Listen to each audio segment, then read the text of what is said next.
Olá! Hoje a gente vai mergulhar nas ideias centrais do livro O Poder do Carisma, para desvendar o que realmente faz alguém ser tão magnético e influente. Vamos lá? Essa é a pergunta de US$ 1 milhão, não é mesmo? A maioria de nós cresce achando que carisma é tipo uma qualidade mágica. Ou a pessoa tem ou não tem. Uma espécie de loteria da genética. Mas será que é isso mesmo? E aqui vem a virada de chave. O livro bate na tecla de que carisma não tem nada a ver com DNA. É, na verdade, uma competência, um conjunto de habilidades que qualquer pessoa pode aprender e desenvolver. E é essa ideia poderosa que a gente vai explorar agora. Então, para começar, vamos quebrar a maior barreira de todas. Essa crença de que o carisma é algo inalcançável. Quase todo mundo vê essa qualidade como um fator X misterioso e impossível de definir. A verdade, segundo a obra, é que essa percepção está completamente errada. Sabe, pensar no carisma como um dom impede a gente de sequer tentar desenvolvê-lo. Então, o primeiro passo é esse: entender que não é genético, mas sim algo que se constrói com prática. Certo. Se não é um dom mágico, então o que é carisma afinal? Vamos sair do mito e ir para uma definição mais concreta, para a gente entender quais são os componentes reais dessa habilidade. Olha que interessante essa definição, porque ela é muito prática. Não fala de aura, de magia, fala de conexão em três níveis bem claros: o físico, o emocional e o intelectual. É algo palpável e, por isso mesmo, algo que dá para praticar e melhorar. E essa citação ilustra de um jeito brilhante que carisma não é sobre aparência física. O livro dá o exemplo do Winston Churchill. Ninguém duvida que ele era carismático, mas não era pela beleza. O poder dele vinha do jeito que ele comunicava as ideias, da força das palavras dele. E por que isso tudo importa? Bom, desenvolver o carisma traz vantagens bem claras. Traz mais respeito, atrai pessoas para perto, aumenta a autoconfiança e, o que é fundamental, inspira os outros a quererem ajudar, a se engajarem na sua causa. Ok, agora chegamos na parte prática.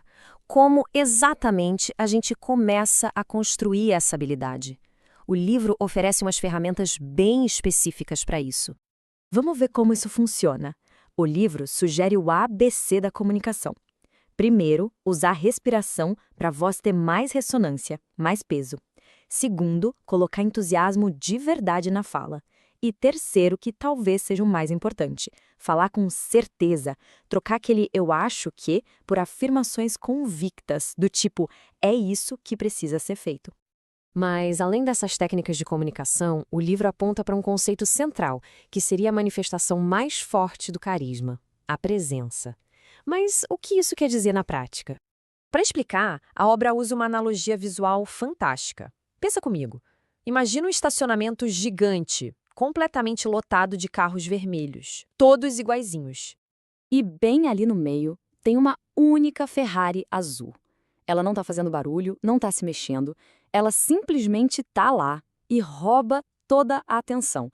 Essa capacidade de se destacar sem esforço, só por ser quem é o que o livro define como presença. E aqui a coisa fica ainda mais interessante. O carisma não é uma fórmula única que serve para todo mundo. Ele se adapta, se manifesta de jeitos diferentes, e o livro chega a identificar 13 tipos distintos. Claro que não vamos passar por todos os 13, mas olha só que exemplos legais. Tem o carisma político, que está ligado à popularidade, o intelectual, que vem da força das ideias, como no caso do Einstein, e o esportivo, que cria ídolos como Michael Jordan. Isso só mostra como o carisma é versátil. Agora a gente chega numa distinção que é fundamental, talvez a mais importante de toda essa análise. Porque o carisma é uma ferramenta e, como qualquer ferramenta, pode ser usada tanto para o bem quanto para o mal. O livro faz um alerta muito sério sobre o lado sombrio do carisma. A história está cheia de figuras como Adolf Hitler, que usaram um carisma gigantesco para manipular e enganar multidões. Isso prova que carisma, sozinho, não basta. Então, o ponto crucial é entender a diferença entre carisma e caráter. O carisma impressiona na hora, mas pode sumir com o tempo. Já o caráter, esse é duradouro. É ele que inspira a confiança de verdade e que se fortalece justamente nos momentos de aperto, quando o carisma superficial já foi embora.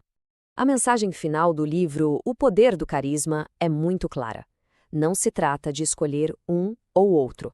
Uma pessoa verdadeiramente influente não pode se apoiar só num charme passageiro e nem só numa moralidade que não consegue inspirar ninguém. E aqui a gente chega na equação final. A influência de verdade, aquela que dura e causa um impacto positivo, é o resultado da soma do carisma com o caráter. E fica a reflexão pra gente, né? O que será que é mais desafiador desenvolver hoje em dia, o carisma ou o caráter? Uma boa pergunta para se pensar.